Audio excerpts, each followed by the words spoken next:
What's up, Corn? So how's your Ariana grinding vinyl treating you? Oh, it's going good. It did pretty good on our socials. I know you're wondering why the fuck I posted about Ariana I grinding, always but hey, do.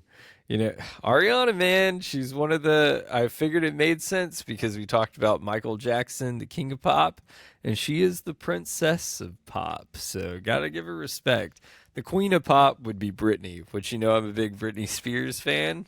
So, it was good stuff, but I've been had to sell some stuff. Got rid of my big Kylo Ren D23 helmet. Didn't have room Disappointing. for that. So So, disappointing. with the money That I thing got was from sick. that, and I traded in some books and stuff, wound up getting the Ariana Grinding, Ariana Grande vinyl. To fund Ariana Grande vinyls. I just Relax. Don't worry. I I got just that one and the sweetener one. So it was a two for one. And they gave me my number one favorite album, the Sleep Token Take Me Back to Eden album. So I have that one now too. Oh, dude, that helmet was so cool though. I It was loved like it. I'm a Kylo guy, in the words of Kylo Ren, you're still holding on. And I couldn't hold on to it anymore, man. I just didn't have the room. I didn't have the room. just you should have sent it this way. I'm telling you. I got plenty of look, I could fit his big ass head Galactus up there. I got plenty of room.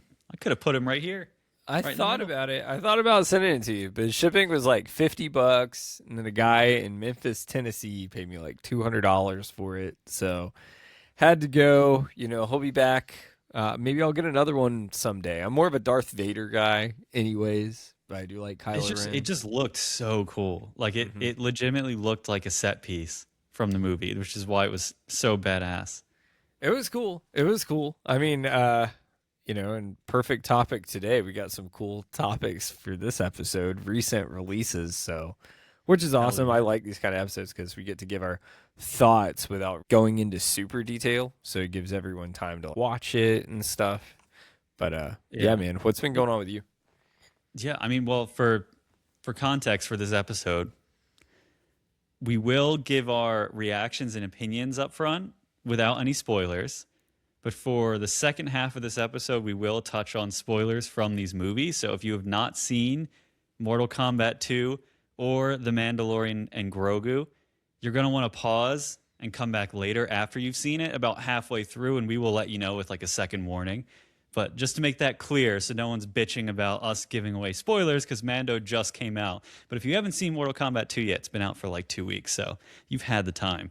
But we will be nice and we'll allow you the time so you can hear our reactions to these two big blockbusters to start off the summer. And then in the second half, that's when we'll get into a little bit more detail about some of the scenes and things that we liked from the movies, and that's when the spoilers will come in. So just fair warning. But as for me, literally been living at the movie theater because all these movies that have been coming out, it's been one after the next, which is the best thing about the summer is that you've got all these crazy blockbusters coming out, and there's even more, which I cannot wait for He-Man because all the latest He-Man reviews and stuff from people that have seen it from the premiere said it is fantastic. And so I cannot be more excited about that one. But I've literally just been living at the fucking movie theater pretty much every weekend. Dude, that AMC pass is so good for that Oh, though, man. Like the four a it's worth it. week, and I have the popcorn pass, which I don't even really eat popcorn, but I gotta get fully immersed when I'm in there. So it saves You just saves a buy it just shitload of to. money. And I've been doing the mobile ordering too now because I don't like to wait in lines. So I Mm. order on my phone and then they have it waiting for me there.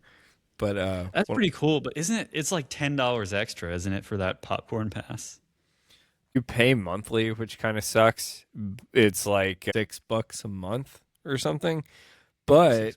the catch is any popcorn, whatever the size you buy, you automatically get the free upgrade to whatever the next size is. So unfortunately, I always wind up getting the damn tub because I always get like the medium and it goes to the tub. And then you get 50% off of that. So I went to see Mandalorian last night. I had to get all the trimmings Corn wants all the which is funny because Yuli's on this calorie counting diet, so she literally only had a soda, and this is what Corn ordered for himself. I got the hot dog combo, 2 hot dogs. I Ugh, got the pizza, the hot honey pizza, thin crust. Balance is key for Corn.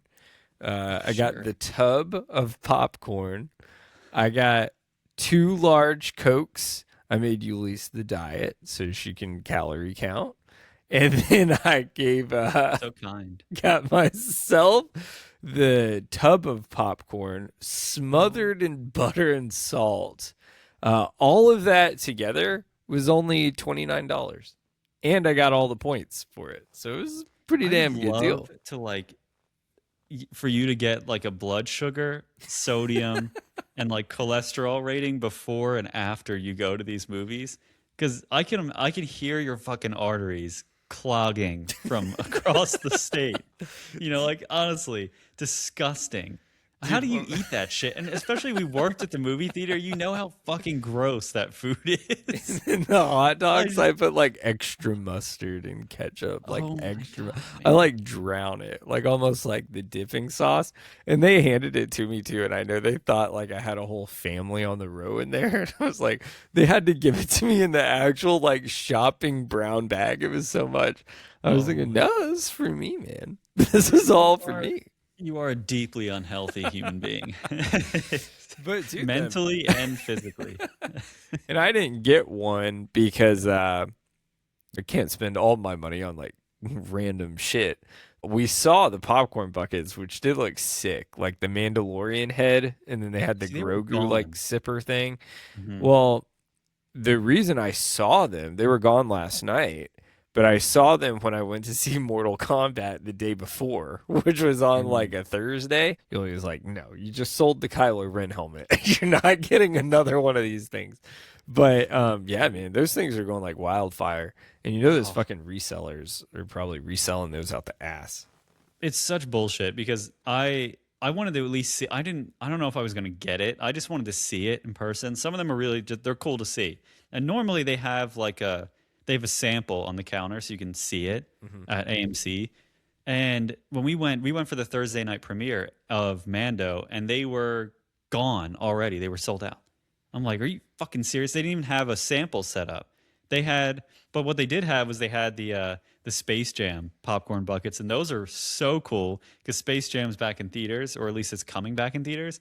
So they had the Space Jam basketball as a sipper, and they had like a one of those, those mini Papa shots where you like Oh hit the yeah. the fling the mini basketball. They had that as a popcorn bucket as well. I'm like, that's actually pretty fun.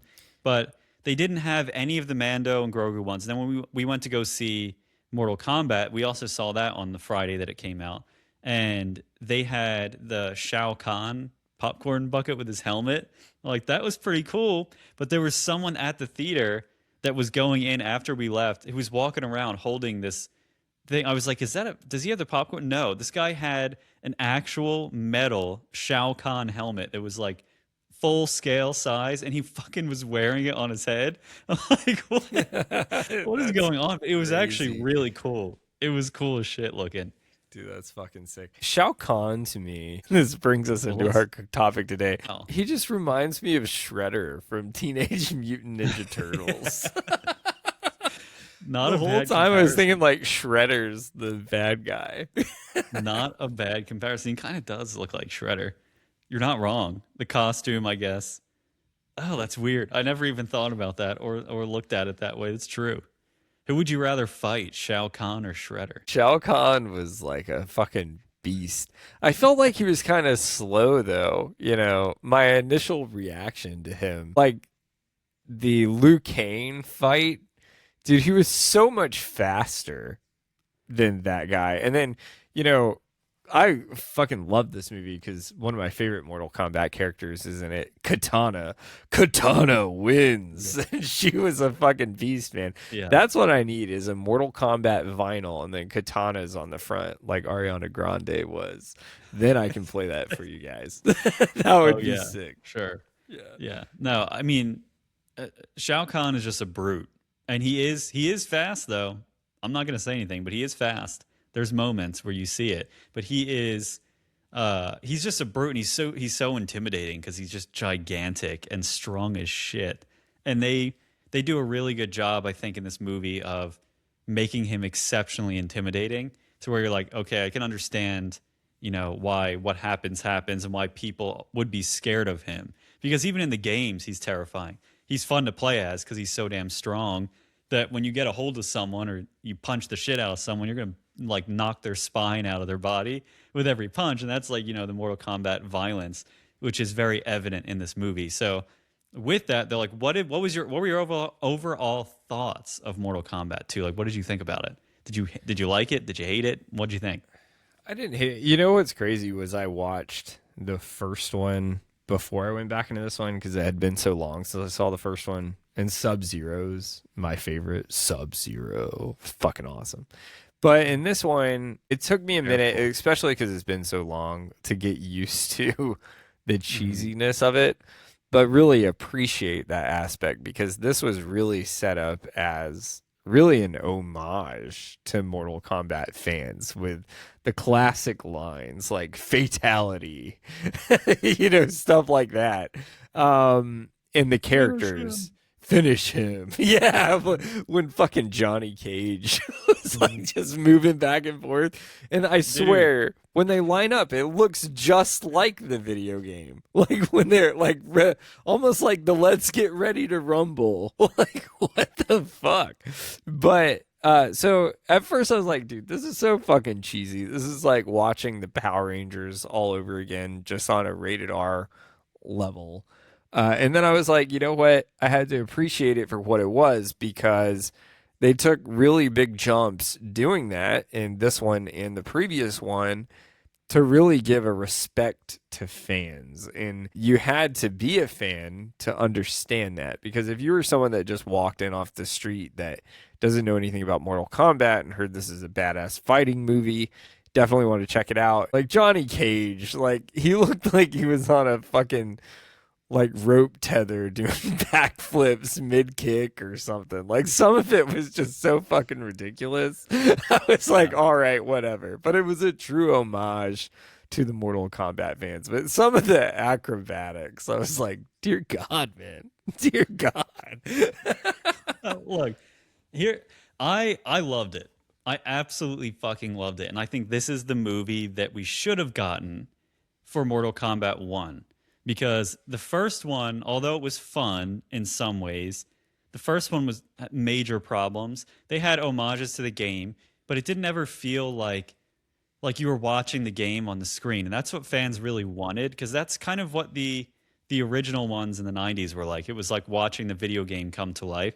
Mortal Kombat 1 was like, oh, there's characters you know and love, but at the same time, we're going to introduce an original character that everyone's going to fucking hate in the end, and then like create this whole new storyline that has nothing to do really with Mortal Kombat and the game. It like became its own movie, and it's like, that's fine, but when you're trying to really appeal to the fans of Mortal Kombat, the ones who grew up with this game and are still playing it to this day, that you want to make something that is actually a Mortal Kombat, which like an actual tournament of fighting. First one didn't have that. This one does. And beyond, like, obviously it's cheesy as shit. But I say, like, that is what... It's the game itself is cheesy. It's corny. They say corny things. It's funny. Like, if you remember in the original game, when you would uppercut someone and they'd go through the roof, they'd be like, the creator of the game, his face would pop in, and you'd be like, whoopsie! Like, from the corner of the game. It's fucking awesome. Like, the game has a sense of humor. It doesn't take itself very seriously, but also at the same time is incredibly violent, which kind of offsets the corny comedy shit you get with it, because you're like, oh my God, this game is so violent, but so violent in the cartoony way that it just makes you laugh. Because you're like, obviously this isn't realistic. Someone getting their spine ripped out of their throat, like their heart pulled out of their chest. Shit like that is just comical violence. And I think they leaned into that so well in this one. It is absolutely brutal, filled with violence, filled with incredible gore from start to finish. I think this movie literally from the beginning to the end, there's very little spots of slowness. Like it doesn't really slow down very much. And the whole thing is just one big kick-ass like fight. The whole movie basically. And the fights get better and better as the movie goes on. And I think we get some of the definitely the best fight scene I think in any Mortal Kombat film series from like the originals to now. I think it's the best fight scene we've seen on screen between two specific characters. And I'm not going to give that one away, but like we could talk about that in the second half. But it truly had like everything. It was so funny and so fucking cheesy. And I feel like that's honestly what makes it so much more fun because it knows it's cheesy, it knows it's corny, it leans into the camp of all of that. But at the same time, it's just a ton of fun because it's not taking itself too seriously, but it is unbelievably violent. You get all the crazy action, all the ass kicking. You get to see the characters that you've played with come to life in a different way where I felt like they were much more the characters that we know in this movie than they were in the first one. Like some of the performances in the first movie were pretty wooden. Like they were pretty stiff and you're like, okay, like I can see that the character design maybe is on point with some of them. Some of them, excuse me. Like Sonya was kind of like in the first one, kind of like wooden. But in this one, she's a little bit more, I feel like it was a little bit more her. Like that character felt more like her. So I do feel like this movie should have been Mortal Kombat 1, but I really loved it. I did. I thought everything about it was super fun, super cheesy. The gore, like the CGI, it looked so fake. And but that's the beauty of it because it looked like a video game. Yeah. Like it didn't look like real blood and guts you get in like super realistic movies. And I think that's why it works so well because it is a video game. And it felt like we were actually watching a video game. It didn't feel like a movie like they tried to do with the first one where it took itself way too seriously. It's like you can't take that world that seriously because it's batshit crazy, all of it. So I don't know, man. I loved it. I thought it was a ton of fun, and everyone in the theater when we were watching it, they were like clapping and cheering and laughing. Like everyone was having a great time, and I think that's what it's all about. I feel like one thing they did well was they brought out the characters' costumes really well. They didn't like over sexualize characters how Mortal Kombat does. Like I think Katana in the game wears like a G-string, and that's about it. Like so, it's like rope. Yeah. So I think they did that really well, and they really did bring. It really did feel like Liu Kang, for instance, even when he gets in like a fighting stance.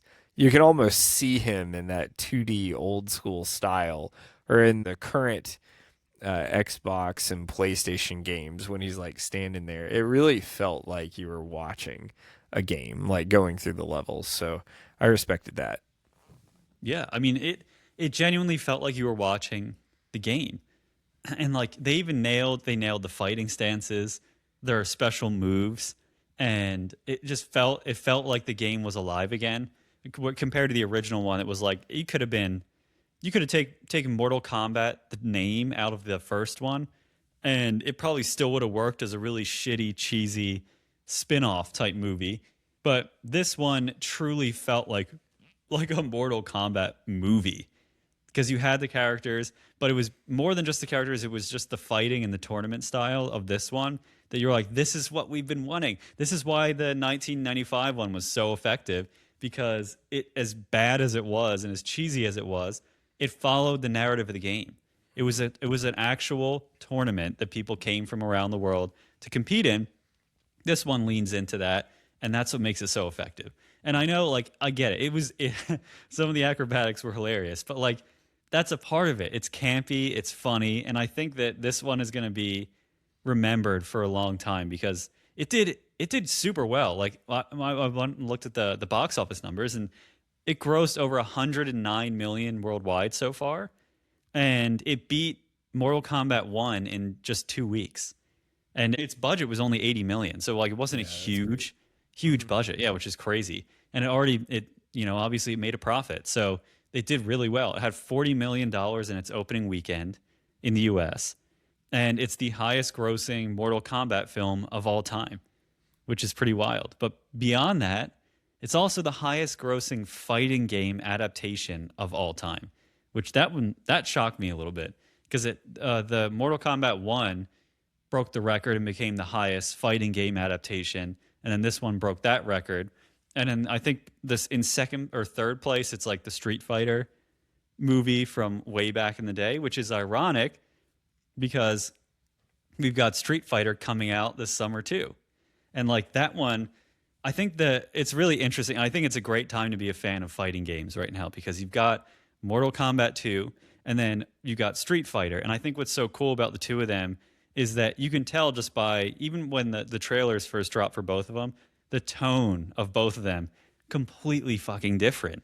They're both going for something totally different. Whereas like Street Fighter's a little more light-hearted, but still kick-ass, but not like going for that incredible gore and dark nature. But then you've got like Mortal Kombat, which is like true fantasy, crazy worlds, super violent, very dark, but also has that comedy side of it as well. I think that if you're a fan of fighting games and video game adaptations, you're winning for sure this summer. Like it's crazy. And it did, like Mortal Kombat did all of that while competing with Devil Wears Prada 2 and Michael in the theaters at the same fucking time. So like that's pretty damn impressive. You know, like they could have released it in October of last year, Mortal Kombat 2, but they said they wanted to work on it, make it better, improve it. So they pushed it to release with the summer schedule. So that shows they had a shitload of confidence in this movie. And I think it paid off. Like that's 109 million worldwide. It doesn't sound like a lot, but for this type of genre in this movie, that's pretty damn good, dude. And it definitely shows that people care about this property and they will show up for it, especially if they do it right. Yeah, no, I think so too. I think what it made me think as well is they've been advocating for this for years, a Dragon Ball film besides the shitty one back when we worked at the theater. Like if you did it right, because think about it too, like all these anime are getting live actions that's doing well, like One Piece, and then you have Mortal Kombat that's doing a live action. That's like the ultimate fighting anime where you can make it like kind of cheesy like that and people would respect it for what it is. Like it would fit perfect in this kind of genre. Like, in the words of Goku, now's your chance. That's what you can do. So I loved it, man. True. As I was saying before, the first one tried to sell itself as like this is a realistic story, is really what it tried to sell itself. And I think that's how it tried to grab audiences in. And then that's why they got a lot of feedback on that, was they weren't really being true to themselves in the story. And then this one's done really well because it just like didn't give a fuck. And I think that's true. Like you have to just like know, like the audience for this is going to accept it for what it is. You don't need to just explain it because it's going to look weird. Like no matter what, like you got a fucking guy with a fucking metal skull and red eyes is the villain that you know nothing about pretty much. Like he just like sits there on the throne. I mean, hardcore Mortal Kombat people do, but like you don't have enough time in the movie to really like explain a huge backstory like Thanos.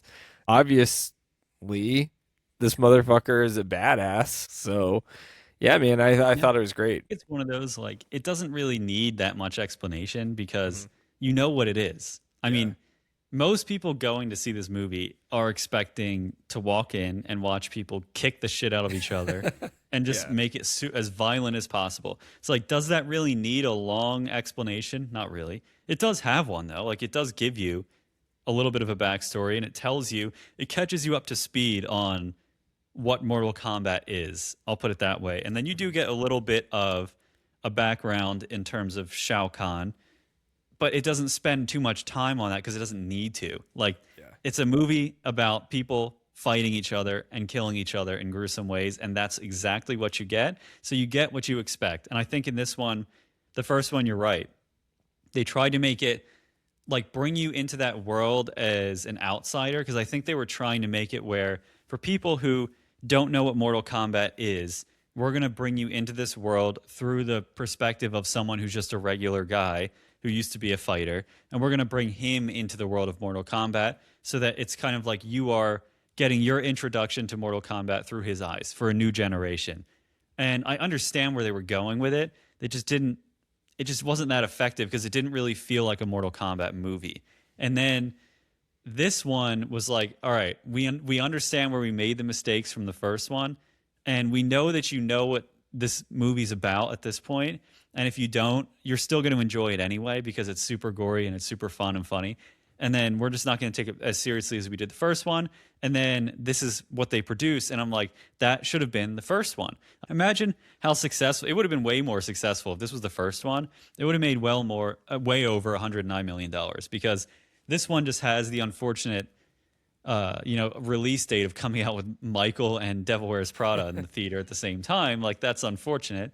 So, and now we've got Mando and Grogu in theaters, and Mortal Kombat's still there. So it's unfortunate that these other movies are going to cannibalize it. I think it would have done even better if it had been released as the first movie. But regardless, I'm just happy that this is the version of the movie that we finally got, and it's a ton of fun. Yeah, man. So speaking of Mandalorian, what were your reactions from this one that we've been waiting for quite some time? Someone who has something to say about it. He's here. He's here. He's here. He's in person, and he is. There he goes. There he is. The little guy made it, man. Made it all the way here. I really think he was the star of the show, too. Grogu was definitely the star of this one. Obviously. I mean, are you kidding me? Mandalorian is there, and it's called Mandalorian and Grogu, but we all know what they really care about. And it's that guy right there. See, he knows it, too. Yeah, Mandalorian and Grogu. We saw it on Thursday, my wife and I. We saw it at the premiere night. And there were not many people there. I thought it was going to be a lot more crowded than it was. But also with everything that you had seen before and people were talking about it and they were shitting all over it, that I'm not surprised it didn't do very well in its opening premiere. I mean, it made $12 million on its Thursday premiere, which is like well below any other Star Wars movie. So it got beat by even the Solo movie on a Thursday premiere, which is wild considering the success of The Mandalorian as a show, at least for the first few seasons. So thoughts on this one? Well, I really liked it. You know, I heard a lot of shit talk about it. And and this is exactly what I told you. I understand it. Like, I do. I genuinely understand the criticism. I understand why people kind of felt like it didn't have a purpose, because I kind of felt that way too. Like, it doesn't really have a plot. It's kind of like a bunch of episodes of The Mandalorian that didn't make it into a season, that got smushed together, and they're like, let's turn this into a movie, because as of right now, Mandalorian is like the only successful Star Wars property they've had in a long time. So outside of Andor, obviously, but Andor is its own thing entirely, and that's much better off as a show than it would be as a movie. But so I think that they know that, and they know they have a cash cow in little Grogu, and they're like, we got to put this in the theater. And it just felt very much like a disjointed, messy, we don't really know exactly what we're doing with this. Like, what's the point of it? Because it didn't really, to me, it didn't move the story of Star Wars along really at all. It didn't link to really anything. And it didn't even necessarily link to the Mandalorian show, other than the fact that the stars of the movie were Mando and Grogu. There weren't really connections other than maybe like subtle things, really small things to the actual show. And so that was a little confusing. It very much is you can't expect it to be anything other than what it is, which is an adventure story just following Mando and Grogu together and their relationship. And that's really what it is. There's just so much going on in this, where there's like entire sequences and characters that you were like, they're not really connected, but they kind of are. And like the purpose of certain things was only to make other characters angry, just to heighten the suspense. And it really doesn't have a clear purpose or identity until like I would say the last maybe half hour to maybe 40 minutes of the movie is when it really starts to the I guess the main premise really starts to come through. But despite all of that, it is really a fun ass movie. It is a fun movie. I really like, and they're like, it's one of those rare ones where there's so much wrong with it and it shouldn't work, but it kind of does. Like, it's just fun. I really enjoyed it. It's something I would actually watch again. I really loved the music. I know a lot of people are shitting on the music. I thought the music was cool as fuck. Like that synth robotic kind of music that it had in the background, the score. I loved it. My wife and I afterwards were like, we want that. We want to be playing that fucking track like that. The score and the record for that album or that movie is so good, and it really heightened all of these scenes. And I will say the first 15 minutes of this movie are some of the best It's some of the best Star Wars action I've ever seen, and the way that it's portrayed in this movie, from the camera work to the visual effects to the intensity of the first 15 minutes, you're like, damn, if the whole movie was just that, it would be one of the best Star Wars movies ever made. But it's not. And you can't expect it to be just based on what we know about the series. And obviously with Grogu being involved, it kind of has like a bunch of different tones to it. It throws you for a loop. It's like really awesome, intense action, and then cutesy comedy, childish shit, and then back to that action. Then there's some drama. Then there's some lessons mixed in. There's a lot of cameos from a lot of people in this movie, and it's just weird. It's a weird, very weird movie. It truly is. Like when you think about it, and you think about it in the grand scope of Star Wars, and even on the show, it's just a very strange movie. It very much felt like it did not have to be a movie, but I'm glad they made it one, because it is really fun seeing them on the big screen, seeing Star Wars in theaters again. And I think it's going to end up doing well in the theater. Like it's projected for around 90 to 100 million for its opening weekend, because we got the 4-day Memorial Day weekend. So it's projected to do really well, decent this weekend, but super underperform like anything else in Star Wars, basically. And I get it. I understand the criticism because it is very messy. It just seemingly doesn't have a point of being made. Like it easily could have just been another season of The Mandalorian, and I think maybe would have done better as just another season, or like, because if it does feel like these are lost episodes or something, and just the way that it's all put together. But truly, it's weird. Despite all of that, it is really enjoyable, and it made me laugh, and I had a stupid smile on my face for 99% of this movie, because I'm like, this is just really fun. Like it's not. Don't go in there expecting an Oscars epic. Like don't expect the Odyssey. You're not getting that. But expect to have a ton of fun and just fucking enjoy it for what it is kind of how I looked at it. Because I was really not high on it, because I told you, I was like, I'm kind of not looking forward to it based on what I've heard. But then when it started, I was like, all right, this is fun. And that's all I can say about it. It's just a very fun movie. I fucking loved it. I mean, I fucking loved it. Maybe that's because I love really bad movies sometimes. But no, your favorite movie is Van Helsing. So what could possibly make you say that? I told you, man. But no, I understand exactly what you're saying. I think you nailed it. I think here's what I have no evidence to back this, but I feel like the Mandalorian series, think about this. The last Star Wars movie we had in theaters was shit-ass Rise of Skywalker.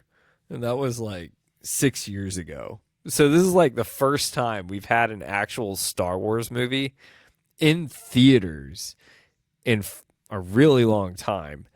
And I think the Mandalorian series itself and Grogu being so popular, I think it's kind of like, this is going to be a weird side reference, but it's kind of like what happened to Gwen Stefani in No Doubt.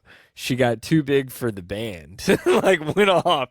And I think they've gotten too big for Disney Plus. Like, I think like what happened was they wanted to put them on the big screen because they were one of the most successful Star Wars series they were doing. Even they did the Obi-Wan series as well, which had Hayden Christensen and Ewan McGregor, bringing those guys back. Even Ahsoka which had ties over from The Mandalorian. Ahsoka originally appeared in The Mandalorian season, which got her show. So I think these guys just got really too big for the small screen, and they started, this is hard, you can't really relate these two, but kind of did the Demon Slayer thing. Like Demon Slayer could have made another season, but they got so popular they took it to the big screen. And I think that's kind of what happened here. At the same time too, I think a lot of people, when they heard Star Wars, assumed you were going to get this kind of massive cinematic thing based on what we had. Even though the last one was dog shit, it was like a full cinematic movie with all this stuff going on. I mean, everyone knows my thoughts on the plot and dog shit of that. But like the whole idea was it was a full cinematic experience, whereas this is, but think of it more of, you're really seeing Mando and Grogu on the big screen is really what it is. It's just them really doing a drawn out mission, like just a random mission. I was thinking too, no spoilers here right now, that the mission would be like more connected, like there'd be a bigger, like big bad. But, and even at one point, and you'll know what I'm talking about on this, when it goes into the second act, like the movie started feeling really long because you thought the movie was basically like over, because it felt like the like climax of the movie at one point, and then it's like we basically went into a sequel. It's kind of what happened here.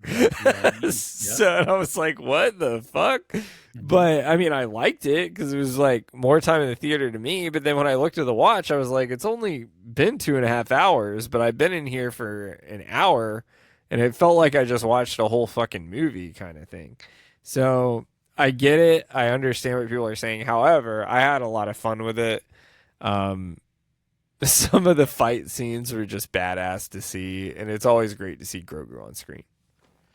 Yeah, I mean, exactly what you're saying is exactly what my criticism, and I think a lot of people's is that it didn't feel like one movie. It felt like the joining of multiple episodes of the show just squished together, and that's why you have that first act that feels disconnected from the second and the third. And it's just, that's why I say the third act, the final act of the film, is really when you get the real story. It comes through, because the whole movie is basically, yeah, I mean, missions, but like they're all seemingly disconnected, and it's just they tried really hard to make it all connect. Now, there's not really, you know, when you think about it, there really aren't any plot holes or like areas that didn't get connected in the movie. But at the same time, it feels like it didn't connect, even though it did. And that's just what makes it such a strange movie. And I think it's just it's dividing audiences, I think, a lot, which is something that's super unexpected. I wouldn't expect this type of film to really create this much division in terms of opinion, but it makes sense. It really does. Like, I don't have anything against anyone who really did dislike the movie, because I can understand why they didn't like it. Then the people that love it and the people that like the movie, enjoyed it, I can totally understand why they did as well. And like, I include myself in that category. I really did enjoy the movie, and I would see it again. But to me, it just, the thing I agree with the most is that it just doesn't feel like one connected story. And it doesn't really move the overall Star Wars timeline and storyline forward. It's like it's totally its own thing, which is fine. There are a lot of, I'm not going to say them yet, but there are a lot of like callbacks and things to other parts of the series, other movies, other parts of the franchise. But despite that, it doesn't feel connected. And it's just it's very strange. And there's parts of it where I'm like, okay, Mando kind of felt stale-ish. Like he's not a very emotional character. We know this. Like, it's not really been his thing through the whole thing. And sometimes you wish for a little bit more from him, because it would make you connect more to some of the scenes in this movie especially. But I think that overall, it's still really fun. I think you can go and see this movie if you're a Star Wars fan, and you will get enjoyment out of it. You will see things you're going to point at the screen, and be like, "Oh, I know what that is," and like, "Oh," like there's some things in here you're going to see for the first time that we've never seen before in a Star Wars movie, and I think that that's really cool that they did that in here. And then there's going to be things you're going to be like, "This is ridiculous," and this is kind of like boring or like it has a little bit of that stuff in it, but I feel like at the same time they did a good enough job, and they connected everything within this story itself, not to the greater universe, and it just felt fun and enjoyable, and you will smile, you will like it if you're a fan of Star Wars, but don't expect the next greatest thing in Star Wars, because I feel like we're going to get that with Starfighter. I think Starfighter is going to be like Top Gun, but for Star Wars. I think that's going to be so sick. And then whatever they're planning for the future, I mean, you've got Dave Filoni on it, who's like he's basically George Lucas, but like knows more about the lore, but I wouldn't say he's the same creative genius that George Lucas is. He just knows the lore like George Lucas does. So that's positive. But we'll see. I mean, he hasn't exactly done amazing things when he's been involved with. I mean, the Clone Wars was excellent, but we'll see. It gives me some hope because it was very fun. It was super entertaining, but just don't expect like the greatest thing you've ever seen. That's all I can say. But you will enjoy it, I promise. Like, I was not positive about it going into it. I was very nervous. I'm like, this thing's like 2.5 hours. If it's boring, I'm gonna be so mad. And it pleasantly surprised me. Yeah, I enjoyed it. I kind of feel like you did, but I had more criticism. No, I loved it. You know what? The reason I loved it so much is because it's one of those movies where if you don't know what it is and it's a rainy day outside, you can just go to the movies and shut your brain off. Like, that's really what it is. Right. Like, it's like a shut your brain off movie. But then I'll bring my criticisms for the spoiler section. Yeah, I mean, I think that's a really good point though, because one thing I will say, if you have not seen it yet, like, you don't need to go and watch everything else before you see it. And I think that really works to their benefit, because it doesn't require all this homework. Will it make the experience better for you if you've seen The Mandalorian and like all that? Yeah, it will. But do you have to? No, you don't. Because the story itself it's really self-contained, and I think that does work. And we've talked about this before. Like, we talked about this in this, like, with Marvel, that not every story has to be intertwined with everything else, because it just becomes too much homework for everybody to keep track of. And so I think that they really benefit from having self-contained stories every once in a while, and this is absolutely one of those where it is self-contained and it's not necessarily connected to everything else that's going on. And it doesn't have to be. I think with these two characters, they're just enjoyable enough on the screen to make you not really give a shit about anything else. Like, you just care about those two. And Grogu 1000% makes this movie worth it. If you like Grogu, I mean, he is like, absolute cash cow for Disney. They couldn't have done a better job designing him, making him adorable. And they have plans, and this is what I heard, that they want to, Jon Favreau intends on having Grogu fully grow in his lifespan on screen. It's like, we're going to see Grogu's entire life, like, in him develop and grow and whatever he turns into. And I think that's really fascinating, because we're going to get like that Harry Potter treatment where you watch the kids grow up on screen, but they're going to do this with Grogu, a fictional character. And I think that's really fucking cool, because we didn't get that with Yoda, but like, now you're going to get it with Grogu, and you're going to see the full lifespan of this being, and we're going to get to see I think that's really cool. That's a fun experience for Star Wars fans, I think. If you like Grogu, which clearly I do, I've got him on my shirt here. So we'll see. We'll see what happens with it, but it is really fun. And I do think that this one is self-contained. So if you're worried about, like, do I have to go and watch all the other Star Wars movies and know everything? No, you don't. You can still go into this and have a lot of fun. And I think that's what works best for this movie. For sure. Yeah, no, I totally agree. They actually had the D23 premiere at the AMC here on a Wednesday, and my buddy was running it, so I could have gone, but I didn't. But they were giving out actually for free. They had Grogu ears, like the Mickey Oh, and that's fun. ears that Yeah. girls usually wear, and girls were loving it. And then they had some Okay. guy ones. But the problem with the guys when we wear them, we look like goofs, like goofy little Yeah. kids. I'm not Yeah. going to be wearing any of those Mickey ears, but it's fun. I see why people like them. Definitely for girls. They look good on girls, and that's Yeah. about it. So But about Mortal Kombat, man, let's go back to well, that. Let's spoiler so we'll go talk. back to that, but this is the second warning and the final warning. If you do not want to know more about either of these movies, if you don't want to hear spoilers, this is where you cut the show off and you come back later. This is the final warning. There are spoilers ahead, so if you don't want anything spoiled, this is where you turn it off. And we're going to start in 5, 4, 3, 2, 1. Let's get into it, Chase. So, all right, we'll start with Mortal Kombat. No turning back now. Mhm. I'm We not gave you locked the in time. here with you. They're locked in here with us. Yeah. Yeah. So, Dude, Mortal go Kombat. have Sick, at it. though. All right, so it was a ton of fun.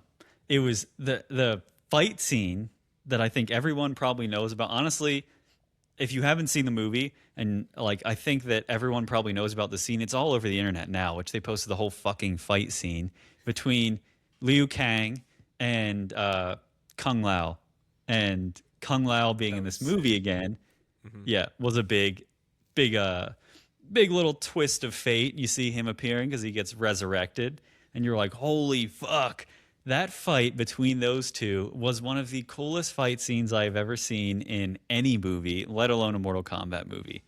Unfucking believable, man. And the guy who plays Kung Lao, I have to say, I saw an interview with him and he said he studied Kung Lao's movements from Mortal Kombat 11 was his inspiration.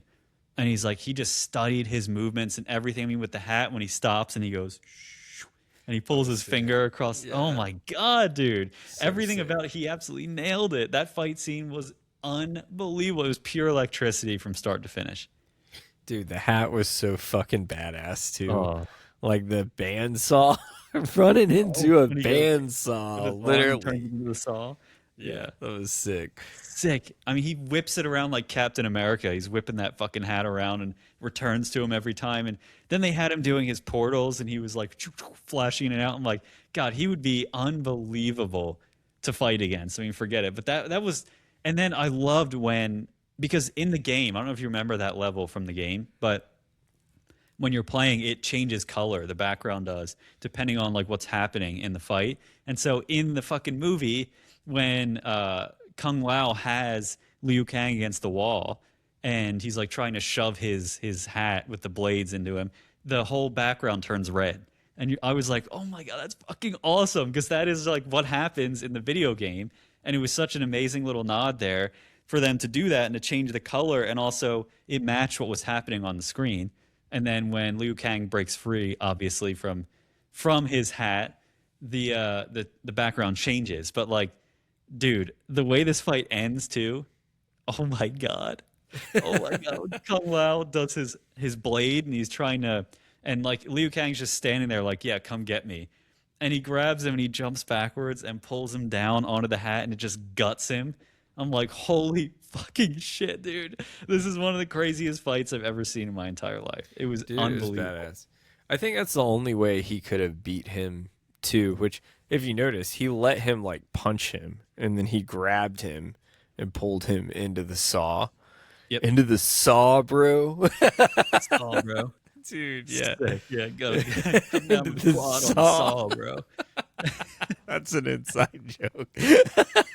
But yeah, man, it was pretty sick, dude. The fights in this fucking movie were just absolutely, they were so ridiculous, but so gut wrenchingly brutal that I Oh, was like, okay, that's fucking badass, man. dude, That's like fucking badass. right away they establish Shao Kahn as a Yeah, fucking menace when he fights the king of the last planet yeah, that because basically the idea is that every planet that Shao Kahn is trying to take over all of these different worlds, and he has taken over every world except for this. There's this one is the last one, and he does his Mortal Kombat and he fights the leaders of all of these worlds. And when he beats them, then he Outer World or Outworld owns that world. And so he's fighting this king who's like staying the last chance. And like this dude's doing great. He's stabbing him all over. He's like kicking ass. And then Shao Kahn's like, all right, I've had enough of this. And he just starts kicking the ever living shit out of this guy, and he just smokes him. He he crushes him with the he impales him with his spike thing that he has, his like big hammer with the spike on it. Impales him and like lifts him up in the air, and then he's it like right away they establish that Shao Kahn, you don't fuck with him. He's terrifying. And he kind of is that Thanos character of this story. He's just huge, intimidating brute that's taking over the worlds. And I think what's so cool is that it's funny that I say that now, because now like even his motivations, like his whole character arc kind of reminds me of Thanos. Like he's trying to take over these worlds. It's just wild. But yeah, like that intro when you first see him, and the movie starting off immediately with a fight and explaining to you how the tournament works is brilliant, because again, that's what we were saying. Like it just takes you right in and it doesn't let go. There's little parts in the middle where it kind of like slows down slightly, but it's from start to finish, like kick-ass tournaments. And so that to open it like that and explain it, I just thought that worked so well. And this movie, it just really set the tone for what you could expect for the rest of the movie. I thought for a backstory, it was really well done. It really actually kind of made me think of more of Gamora's backstory. So once again, another Thanos thing on how he took Katana like under his wing. Like you said, very Thanos similar. But yeah, man, that was heart-wrenching. The fact that he couldn't defend his people, and and then you even had that moment like her mom like stood up trying to like defend everybody, and it was basically like, fuck that, like gotta back down. She got down on her knees real quick. She was like, oh, all right. And then Katana, the little girl, walks out and she takes the ribbon from her father's armor, which is the iconic ribbon that she pads around her head. And it really is like she uses it as a weapon as well in the game. So I thought that was cool how they show the backstory of her getting the ribbon and really putting her character together. But yeah, now that you say that, that's funny too, because that really is like Gamora and Thanos in the same, it's like a similar scenario, because Thanos kills all of her people and her parents, and then he takes Gamora under his wing. Shao Kahn did the same fucking thing. I'm like, that's funny, because it really, now it feels like it's straight up Avengers. Like, yeah, that's weird. Yeah, they might have. But yeah, let's talk about Cole, man, because speaking of the next fight that happened, he was the last bloodline to Scorpion. Get over here. And I thought this guy had a real chance, which was sick. I'll say the setting on this was like the whole sewer setting. It felt like you walked into the fucking like level with that, which was the weirdest setup with all this shit too, because it's that tournament where it's like it was like multiple people were like called into action at this point, so it was like a 3-on-3 or something. It was the tournament had officially started, and the people whoever called to be fighters in the tournament called more like the fighter that you're choosing to play in this game, and they show up to wherever it is that they get summoned to. And because it's as we talked about, they do explain the tournament being like every realm has to present champions, and if they're against the Outworld, to try and defend their home, and if they lose, their world gets taken over by Shao Kahn and the Outworld. And so Earth is the last remaining. Earth realm is the final realm that if Shao Kahn takes the Earth realm, he takes all of them. He controls basically the universe, and they can't let that happen. So yeah, they have the fighters from the Outworld and Earth realm coming together, and that's when we see Cole Young gets the honor of fighting Shao Kahn as the first one to fight fucking Shao Kahn. And this comes after, if you remember, Shao Kahn got access to that like elixir that basically gave him immortality.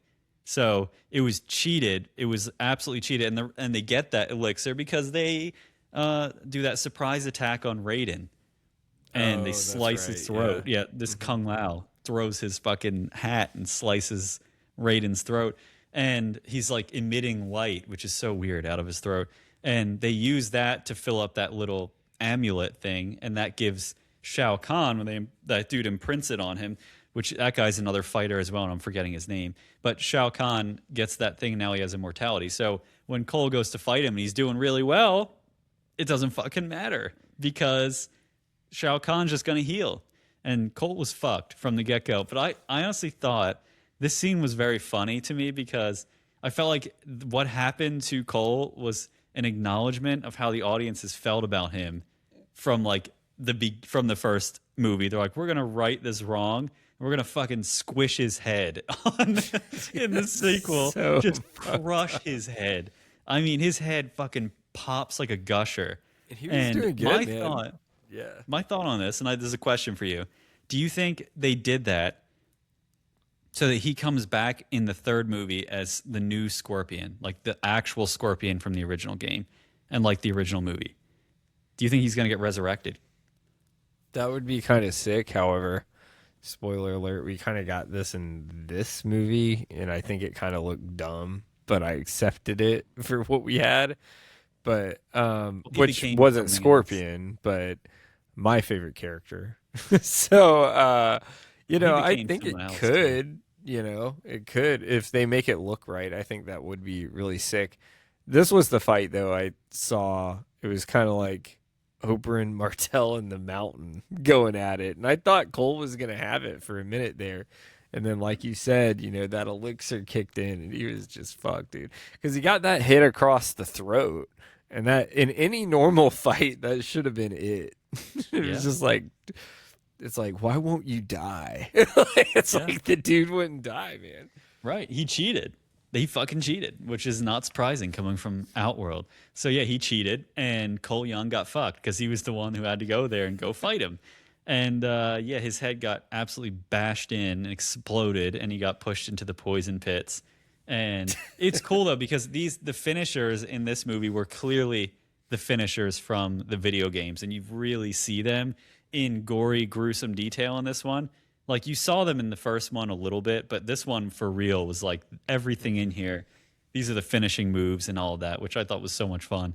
But that scene just made me laugh. I was like, I know, no doubt they fucking did that because they just wanted to put the coffin in their mistake from the first one. Is how I felt. But I think that they're going to, because so many people despise his character, which I like that guy. Like, the actor is a really good actor. He's been in a lot of things. I like the dude, but no one really liked his character, which I think it got too much hate for no reason. I don't really understand why everyone hated him so much, but I feel like the way they took him out so violently in this one was kind of like, hey, we know we messed up. This is for you, fans.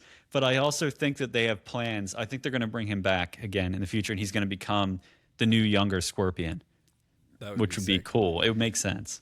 Dude, it was bad enough his head was entirely disintegrated, but then when he kicked the body into the poison pool, it was like you could almost hear it dissolving him or eating him, whatever bubbling the fuck was as going he's on. getting dissolved. Nasty.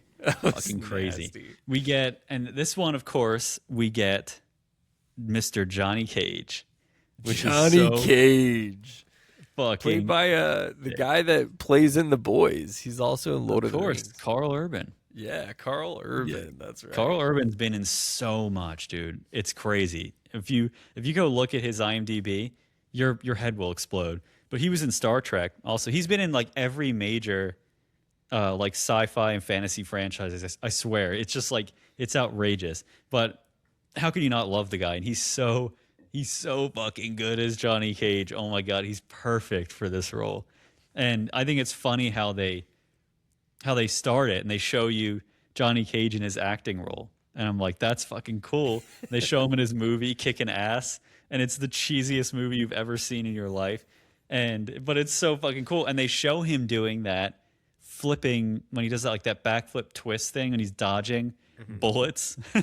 And like the thing that killed me was the woman who pops up with the bazooka in his movie, and she shoots it like, down, what the and then fuck it is somehow blows up a helicopter that's outside. You're like, oh, it was so good. I mean, that's just like pure '80s cheese action movies. That's the logic of them, and I think they absolutely nailed that.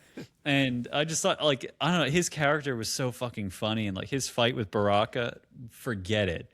That was the most insane when he just locked eyes with Baraka and they're doing like that twirling thing. I was like, dude, like what? That's what I was like. Okay, what the fuck is this? oh my god, it was I was so like, this is so funny. cheesy.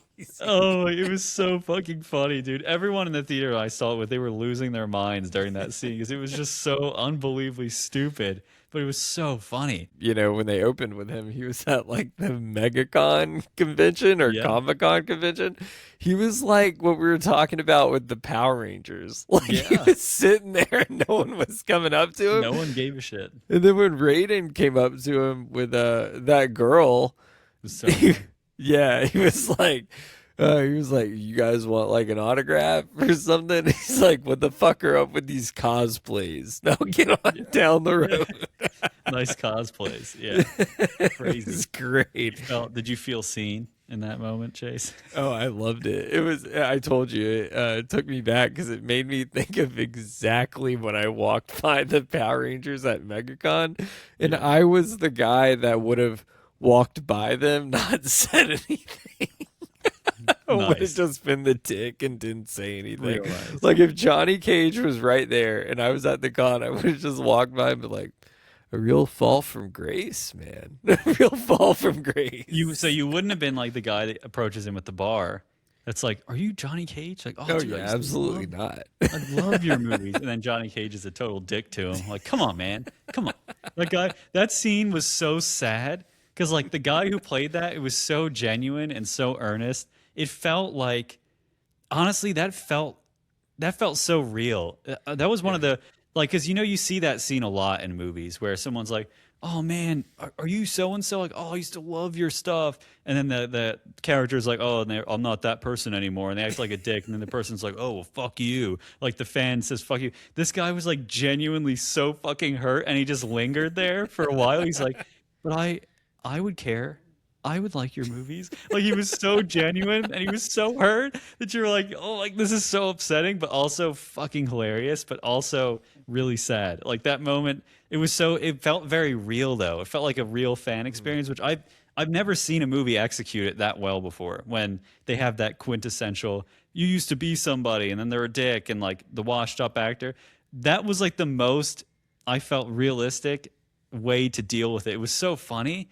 But at the same time, you're like, damn, this is really fucking sad. Like people really love this guy, and he's an asshole now. And even he felt bad afterwards because you see that guy even in the background after that scene, and he looks really sad, and you're like, oh my god, that poor bastard. You know what's crazy is that probably happens to like people too. Yeah. Like when especially For like sure. not as much like at conventions because like they're supposed to be at the convention, but people probably run into people in public. Like I know this has happened with certain actors where then they're like a dick to the person and then the person's like so sad and they never think of that person the same again. Right, and that's why I say I think that was the most realistic portrayal of like a genuine fan trying to meet their idol from back in the day, and their idol's like washed up dick, and like his reaction in that scene was so real that it like caught me by such surprise. I thought it was going to be, oh, here we go. Here's the typical, oh, I used to love you. And then I'm like, oh, and then the guy's going to get pissed and be like, oh, well, fuck you then. Like, oh, you're a dick and you're not what I thought you were. Like, that's what they always do in the movies. Yeah. But in this one, it was like genuine sadness. The guy was like, no, like, I love you. And I would like to see that. I would like to see you on screen again. I thought it'd be pretty cool. And then he just like lingers there and just looks at him really sad. And then he finally walks away. And you're like, oh, this is so uncomfortable, but so realistic and funny. And I just thought it's weird because like that's one of the scenes I cling to the most in that movie that I was like, there was something special in that scene. It was weird. It was a very weird scene. It was funny, but it was so unique in how they handled it because that's a scene that we've seen a million times in movies, but in that moment it felt different. And it just, I don't know, it just worked. It was really fucking funny for some reason. I don't know, I loved it. But man, like we have that. Then we had great fight scene between Katana and Johnny Cage. Oh, And that was good. Yeah, that was good. It showed too he was kind of like trying to stay away from her the whole time. You know, oh he's yeah. like, I don't want to hit a woman. She's like, well, you Yeah. don't have to worry about that. Yeah, like I'm gonna kick your ass anyway. Yeah. But it was so cool because during that scene, you could tell that Katana was holding back, Mhm. and she wasn't really trying to demolish him in the same way of like if it was anybody else, maybe. But it was interesting because you find out that Katana is kind of a double agent, and which makes sense considering how the movie starts that she would never give up her desire to kill Shao Kahn. But I love how after they kind of tried, because I've been waiting for them to do in this movie when in the games when you like uppercut someone and they fly through the roof and you enter into another level, like the different dimensions of the game. I've been waiting for them to do that in the movie, and they did it in this movie. In that fight specifically, like he was jumping up on rooftops and stuff. It wasn't the same, but like they were trying to kind of simulate that, I think, which was pretty fun. But that was in like her swinging her fans around, like spinning it in his face and then kicking it through the wall. I'm like, fuck, that's awesome. And when it ends and you have Johnny Cage got his absolute fucking ass kicked, they finally did it in the movie where he's standing there and he's like wobbling Yeah. back and forth, just like in the game. And then Shao Kahn's like, finish him. And it's just like in the fucking game, which is so Yeah. cool because Shao Kahn's sitting there watching. And she just like looks at Shao Kahn and looks at him and then puts her fan away. And he just, ooh, and then down goes Johnny Cage. And I'm like, shit, that was so cool. Because if you do that in the game, you just sit there after you beat someone. Eventually, they, as they're wobbling, they just pass out and you win anyway. So you have a choice whether you do the fatality. And I think that was very cool that they put that in here. And, It you was know, sick. like, yeah, it's a ton of fun. I mean, the whole movie had so many nods to it. I mean, they finally included actual levels from the game, which is a ton of fun. I mean, that fight was fucking nuts. Still the best fight of the entire movie is Liu Kang against Kung Lao. That is the best fight in the movie. The final fight is fun too, with Liu Kang against Shao Kahn. And what's interesting about that one is that apparently they filmed an alternate ending to that fight where Shao Kahn actually snaps Liu Kang's spine and impales him with a spike. And they played that. Gosh. Yeah, they played that for test audiences, and they despised it. They hated it because they're like, Shao Kahn shouldn't win. It's got to be Liu Kang. Like has to be there. So they redid it, and obviously Liu Kang wins the fight. But like I think the fact that they actually toyed with the idea of getting Liu Kang just snapped and impaled by a spike to end it is fucking nuts. And like, thank God they test these endings with audiences because that could have been horrendous. Dude, Liu Kang is the man. One of my favorite scenes was when he was like, I will get to watch you burn. When he had like all the fire. That was sick. Oh, Yeah. dude, yeah. I mean, the whole thing is wild because his whole character, he's like, this is not my time to die yet. I know what my purpose is. And he like turns into the fire dragon and all Yeah. that shit. Like it's wild. So I'm curious where they go with this because Mortal Kombat 3 is in the works currently. And the girl who played Katana has a real life twin sister that would be perfect if they're planning on using Melina in Mortal Kombat 3, which Melina is the sister of Katana in the games. And so like she has a real life twin sister. I don't know if she's an actor or not, but that would be sick if they cast her because That'd be sick. yeah, like some of the castings have already been announced. I don't know if you saw that for Mortal Kombat 3, but you're going to get your wish that Sub-Zero will be in Mortal Kombat 3. Oh, fuck yeah. Yeah, like That's yeah, he's going to be it's Yoshi Sudarso. I don't know who that I've seen his face looked familiar, but he's been cast for Mortal Kombat 3 as Bihan's brother, Kuai Lang. And That's like sick. yeah, so he will be in it. Then we have Lauren Lavera was cast as Ashra in Mortal Kombat 3. That's another character.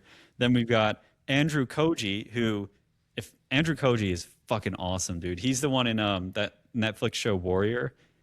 that oh god, that show is so good. He's just an absolute ass kicker. He's gonna play Kenshi, which is super cool. And then we have Aramis Nye, I believe is his name. He's gonna be playing Rain. Then we have Shayna West as Tanya.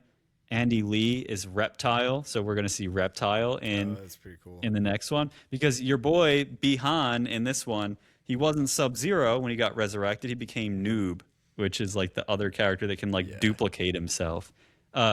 Which is weird. Yeah, we lost Sub-Zero, but I think I'm telling you, I think that we're going to gain Sub-Zero and we're going to gain a new Scorpion in Cole. I think Cole is going to be the next Scorpion. And then, That would because be especially if they casted this guy already to be like the new Sub-Zero, if he's the new Sub-Zero and he's Bihan's brother, that makes sense to me. So they're going to do the new generation of the characters. And then we have Elaine Moosey as Curtis Stryker, another one of those characters from. So they're already doing it. It's already in process. So a lot of things to look forward to, at least with Mortal Kombat. We're not done in that world yet. Also, I thought what was cool with Katana was she had that actual like face mask thing this time that like came Yeah. across. Whereas like in the Yeah. games sometimes, or if you see the cosplays, it's just like a COVID mask. It's like Yeah. a cloth, you know? Yeah. So that was sick to see that come Mhm. across. But also too, we had those final fight scenes. You had like Johnny Cage fighting for the amulet, which was also a full circle because you had the original guy that was like dead, that was like Scorpion coming back in Yeah, and it's fighting. Bihan. Yeah, Sub-Zero. Bihan and playing the newbie. Yeah. Yeah, Noob. That was Sub-Zero. And then, yeah, Scorpion being like their guide through hell. yeah, Fucking that was sick. And he Yeah. even did the classic "Get over here." That Yep, was you can't have sick. him Oh, without you that have to, line. man. So that was sick. And then I thought the final fight with fucking Katana and Shao Kahn was Mhm. sick when like there was no one left and then she renounced everything. That was kind of like I saw it coming, but it Sure. was badass, dude. And the finishing move she had on Shao Kahn, where she chopped his fucking face up, I was like, Oh. oh my god, dude. Meat grinder. Dude, that was insane. Ran into a bandsaw. Yeah, baby. Ran into Yeah, that him. was sick. She The literally saw, cuts bro. The cuts his saw. head in like 3 pieces. It's fucking sick. That was insane, man. But Yeah. I love the movie overall. I thought it was excellent because you got to embrace the cheesiness for it. If you can embrace that, you'll think it's great. If not, you'll hate it. But I absolutely loved it. It's to be expected in a video game movie. I feel like you gotta understand it's gonna be cheesy and like the gore. I'm glad they made it video game like because I think if it was too realistic, it would have been too much for a lot of people. But if you keep it that cheesy video game look in the gore, it's laughable and it's just like, oh my god, this is crazy. So now to Mandalorian, man. So what'd Yeah, you buddy. what'd you think? Well, yeah, I mean, obviously we enjoyed it. It was a lot of fun, but there were some things in there that were really interesting that I wanted to point out because obviously it's not entirely tied to the originals and to the rest of the Mandalorian series and to the Clone Wars, but you do have a lot of cameos and you have a lot of sneaky little hidden things. And one of them, I don't know if you noticed this, but when they're on the base, when they first arrive at their base at like the New Republic base, and we first see it, and we see the X-wings and everything, and they're all parked. One of the X-wings has like a little arm coming out and grabbing R2D2 out of the X-wing. It's like kind of a subtle thing. It's in the background, but I think that's cool as shit because it's like that's Luke's X-wing that's sitting there at the Republic base if R2D2 is there. So I was like, oh, that's pretty fun. That was a nice little nod to the originals.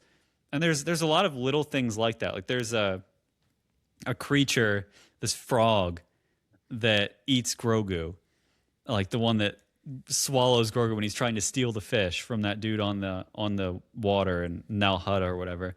That frog was previously seen outside of Jabba the Hutt's palace in The Return of the Jedi. So another little throwback to that. Then we get a fucking Dejaric match, which good God, they must have repeated that. I think they repeated that 3 times because they're like, hey, are you listening? That this is called a Dejaric match, which for people who don't know what that is, it was basically the live action version of the holographic monster chess game you get from like the original A New Hope when Chewie and R2D2 are playing on that holographic chessboard and the monsters are like hitting each other on the head. We got that in live action in this fucking movie, which is awesome. And that's the scene, obviously, when Rada the Hutt and Mando are forced to fight each other. At least Rada thought that Mando was like bullshitting him, trying to get him out. And when they fight against all those monsters in that that gladiator style fight, that was a Dejaric match, as they repeated numerous times. Like, are you paying attention? Did you hear us? Which we've talked about that before. Modern movies and shows now will say things and repeat them over and over again because they want to make sure that you're fucking paying attention. So like they have to say things because people's attention spans are in the toilet. So that was pretty fucking cool. We've never seen that before. And like they actually brought all of those monsters that you've seen in the holographic chessboard to life in that gladiator scene. I thought that was a ton of fun. Yeah, that was sick though. And that's a good mention you said about Luke and R2D2 because remember, Luke was actually at the end of season 2 who took Grogu, which is kind of bullshit the way they pieced it together and randomly he's back and Luke never showed up. But that is a cool homage to that. And that was cool seeing the game and everything going on here. And I appreciated this movie for what it was. Like when he goes to get Rada, that fucking gladiator fighting pit scene was the shit, man. And I love the gladiator scenes, man. I loved Attack of the Clones with the gladiator scenes. So yeah, I thought it was sick. Yeah, it definitely felt like that. And but seeing those monsters I thought that was so cool because that was to bring those monsters from the holographic chess game to life in that scene was fucking awesome. And those monsters are so insanely weird looking. That one like blue one that was all twisted, like all weird. I can't even describe it. I don't even know what the fuck that thing was. It was so creepy. And a lot of like the centipede thing was disgusting. So a lot of the monsters in there, and the monsters in this entire movie, I have to say, I'm not like a huge CGI fan for most things. I would much rather puppetry and like things that look real. The CGI in this movie was pretty unbelievable. Like it was incredible. I can't think of one thing in there that legitimately looked super fake when you were watching it. Like, because there's some CGI can be great, but then some scene will happen. You're like, oh, that looks so cheesy. But in this movie, it was really hard to find anything that looked bad. And like the monsters themselves were just incredible. I think they stole the show in this movie. It was very much like a creature feature for Star Wars, where it really showcased all the weird and funny creatures throughout the Star Wars world. But like, damn, the monsters and like the dragon snake, the big white dragon, that thing was disgusting.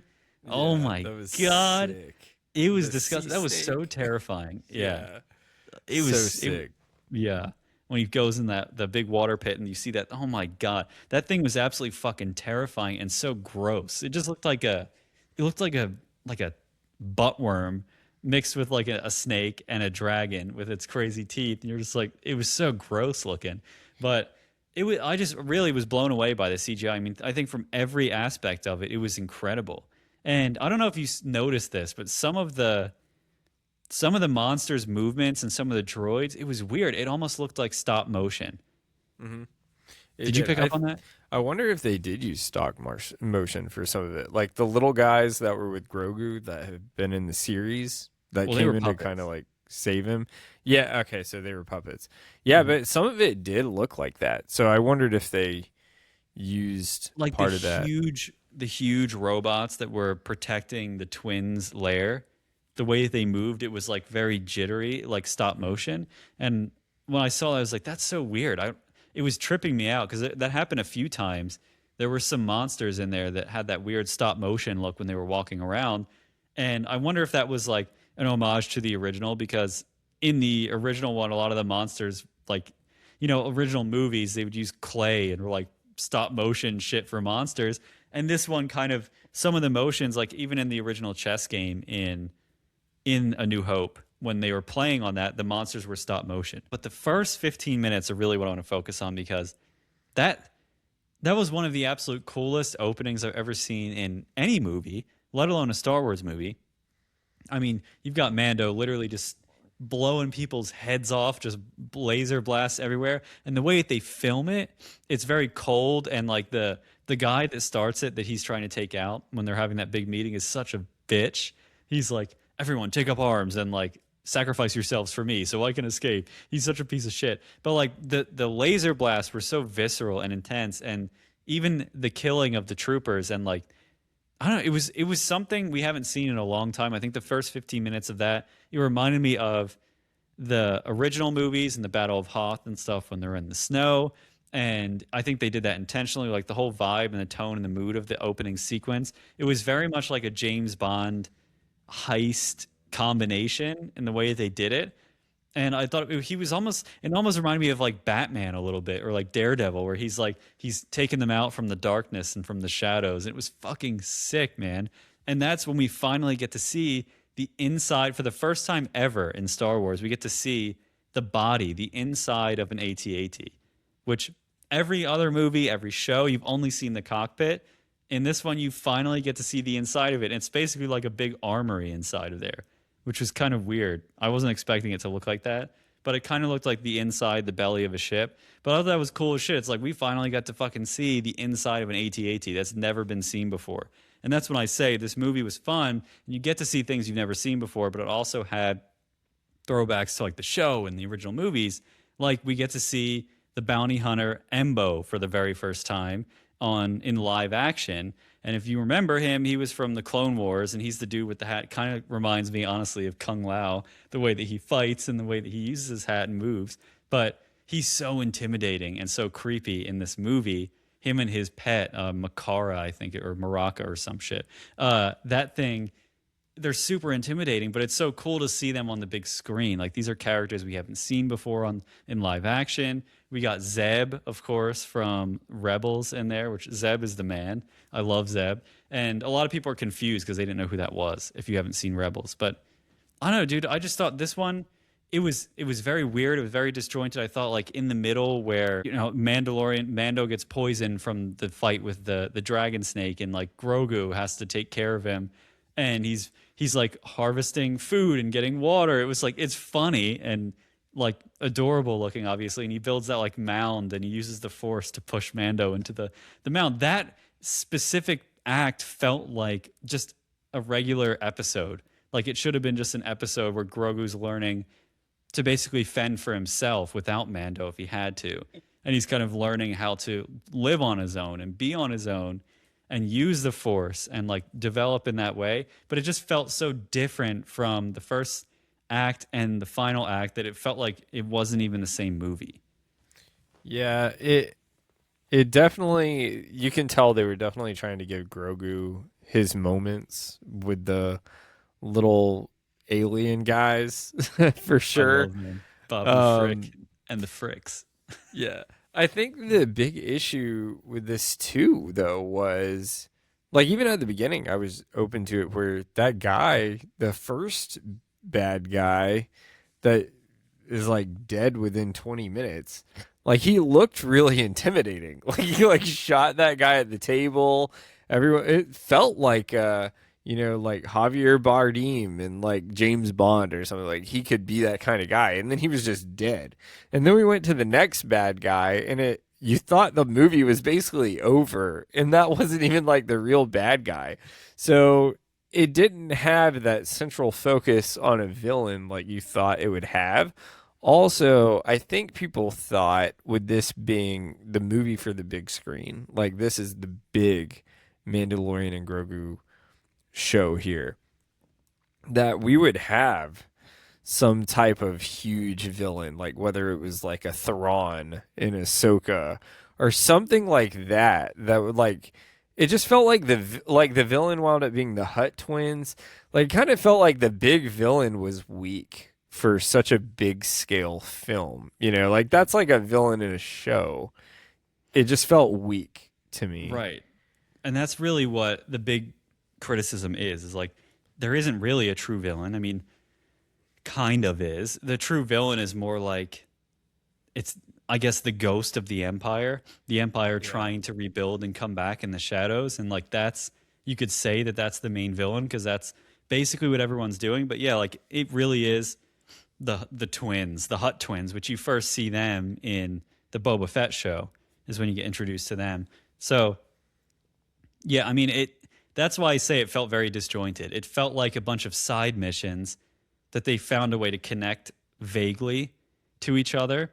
And like it's another movie where Rada the Hutt is like the star of it. Like he's a main protagonist in this, because if the Clone Wars, they made that animated movie, and that was literally about them rescuing Rada the Hutt, Jabba's son. And this one, Rada's all grown up, and he's like, I'm my own man now. Like I'm not like my father. And they spend the whole movie trying to prove that Rada the Hutt is not evil. It's funny because like he was voiced by Jeremy Allen White, which I was like, what the fuck? That's so weird. And Jeremy Allen White is the bear, and he's Carmy on the bear. And then he played Bruce Springsteen recently. Like the guy's awesome, but it was such a random weird thing. And like even this is why I say there were cameos in it too. Like even remember the dude with all the arms in the little food truck when he's like, I'm not giving you any information. That was Martin Scorsese, the famous director of The Departed. Oh, no way. Of That's Wall crazy. Street, Wow. Yes. That's that was wild. Martin Scorsese. So like there were a lot of cameos, and like Dave Filoni was in this like 3 times, which is weird. Like he was just in it, which kind of pulls you out of it. It was cheesy as fuck when you see his face in there. But yeah, like I think that they had a problem of the stakes for the first part of the movie really were not that high until Mando gets captured by Embo. Like he catches him, and which is crazy. Like he got caught by another bounty hunter. And so like who's working for the twins, like that's when the stakes get amplified, because now Grogu's on his own. How is he going to fare on his own? And obviously he's there with Babu Frick and the rest of the boys, which I can't get enough of their interactions, the little tiny guys. And they're always like, come here, baby. Come on, baby. It's so fucking funny. But that's when that's when I say the storyline really had most of its purpose, was like most of the movie is them going on missions and collecting bounties. And like you see how obviously they want to find Commander Coin. Commander Coin is this mysterious known, like without a face. They don't know who he is. He's an Imperial commander. And they send him on this mission to go find Coin, and you're like, okay, I get how that plays into the New Republic and all that stuff like that, but it's kind of like these are just bounty missions that he's on, and he doesn't really seem to have, like, he doesn't really care too much about what he's doing. It's like it's just another job for him, and I think that lowers the stakes of most of it until he gets captured, which is in like the end of the second, heading to the third act. This is when he finally gets captured, and then Grogu's got to like take care of him and rescue him, and that's when I think things pick up with the movie and where it starts to feel more like cohesive. But I think that the fact that they waited till like the final act to do that, it really throws you off because the rest of the movie is so different. And that's where they run into the problems of like, this is why people don't like it. Some people love it. Even the people that like it agree that it just doesn't feel like it had a purpose or a point to it, really. It doesn't have a clear direction.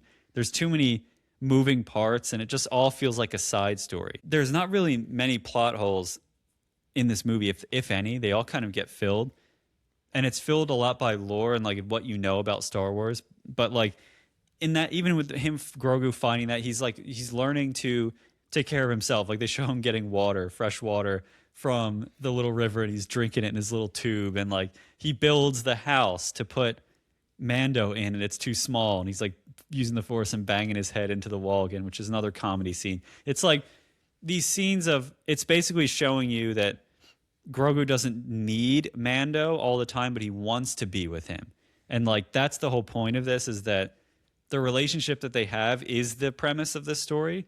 And like Grogu could go off and he could go train with Skywalker. He could have done all of that if he really needed to, but he didn't want to.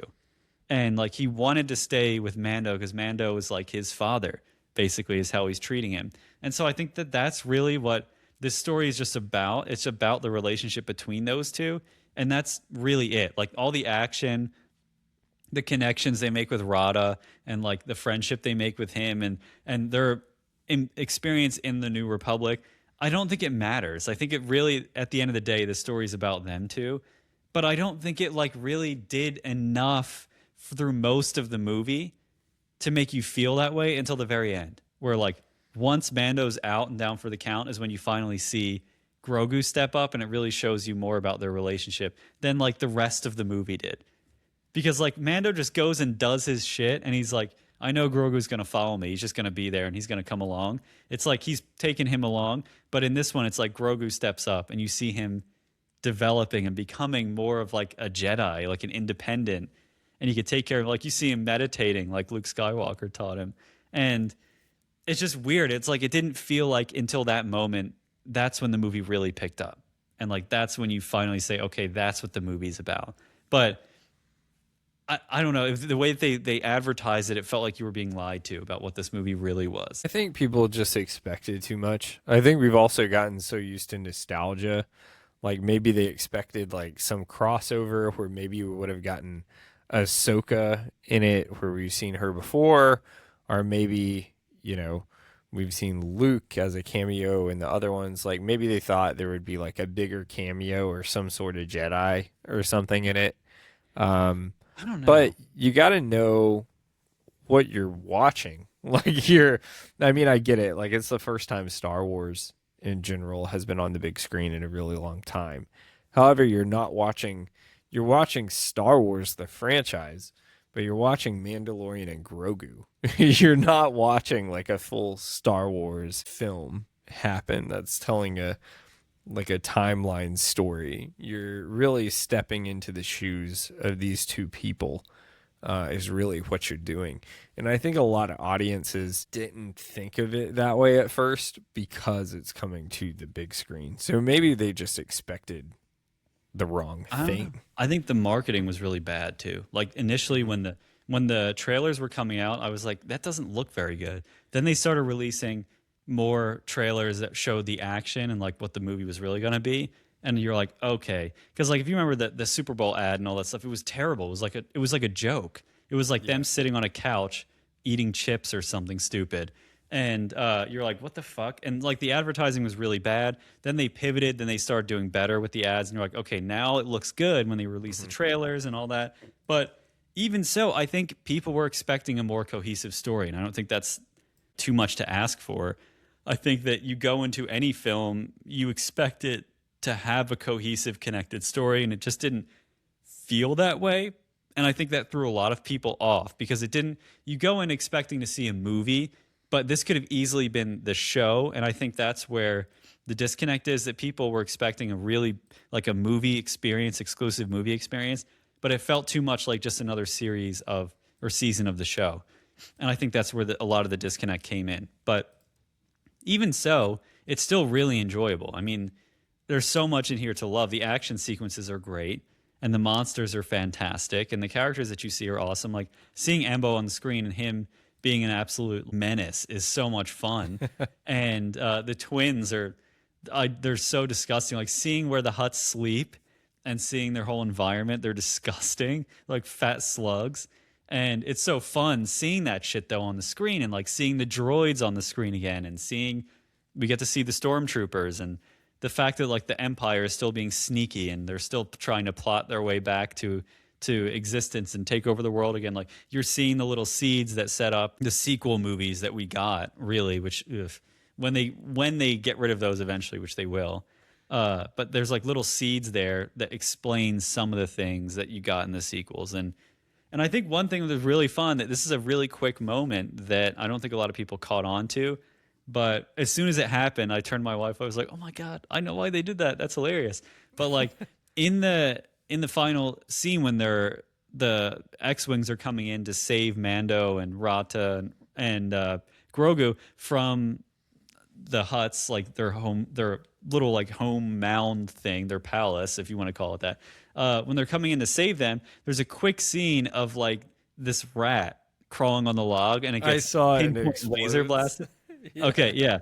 So that scene is a callback to what Luke says in the original movie in A New Hope, when he says, "I used to bullseye womp rats in my T-16 back home. They're not much bigger than 2 meters." Yeah. That's so like awesome. we've never seen that on screen, because like he says that to another pilot who is completely skeptical of him, like saying, "You can't hit that shit." Like, because that's when they're talking about blowing up the Death Star. But in this movie, as the X-Wings are coming in to rescue the group, we see a Womp Rat get bullseyed by one of the X-Wings, and I'm like, holy shit, that's funny. Like, I appreciate that. That's a solid callback to the original movies, and that's something that I guarantee you Dave Filoni was like, we've got to put these little things in there, because if you're a fan of Star Wars, there's a lot of that in this movie. And I think that that's just something that makes it more endearing to the real Star Wars fans. But it does feel like a movie that they were targeting not exactly the diehard Star Wars fans, but like the general public to try and get them into Star Wars. And they use Grogu to do that. So both of these movies, what's interesting is the first one we talked about, Mortal Kombat, they were really targeting the diehard fans, whereas Mandalorian and Grogu is really targeting the general audience. Mm-hmm. But both these movies, I would call them shut your brain off movies. I give them both 100%. Bs.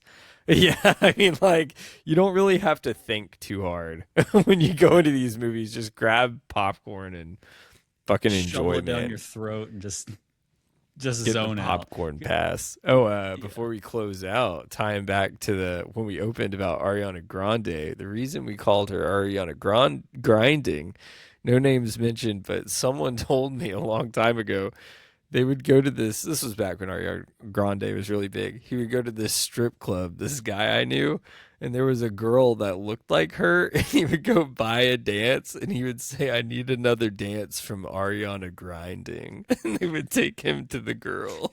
Dear God. What a way to close the show out there, buddy. Yeah, man. But overall, what did you think of these two movies as we close out? Yeah, I mean, as we've said, I loved them both.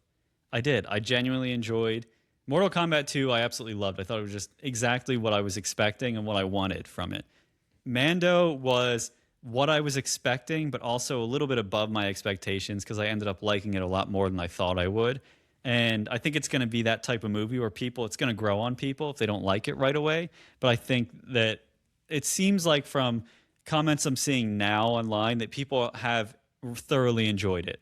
And there's going to be people that are always like, Star Wars has a really crazy fan base of really, really toxic people, but then also people that just love it and want it to be great, and they get labeled as toxic, and I think that's bullshit. But like with any fandom, you're going to have absolute psychotic humans. And I think that those are mostly, there's a lot of people that are tanking it. Critics are tanking this movie, which who gives a fuck? Critics also hate everything basically. And the movies that they hate end up being great and the fans love them. So whatever critic says, it's the opposite. If they love a movie, it's going to suck. I'm just going to say that. And if they hate it, it's going to be great. So I don't care about them. My experience, I really enjoyed it. And I enjoyed both these movies. And I think they're fun ways to kick off the summer blockbuster season. For sure. Go get your AMC pass, everybody. So AMC, Love you guys. You'll enjoy it a lot more if you can see it multiple times during the week. 4 times a week, I would say. 4 times a week. Legitimately, I mean, I know it's like $27. So worth it. That's the price of 2 tickets for one movie, and you get to see 4 in a week. It's absolutely worth it. It saved us a ton of money. For sure. It sounds like support your ad, theaters, man. Support your theaters. Not, it does. It's really not an ad. Yeah. But thanks for tuning in for this episode of Talk Fantasy to Me, a Ridiculous Productions podcast. If you enjoyed this episode, please take a moment to leave us a review on your favorite podcast platform. It really helps us reach more listeners like you. Don't forget to like and follow us on YouTube, Instagram, and TikTok at Ridiculous Productions for show updates and more content. Talk to you next time.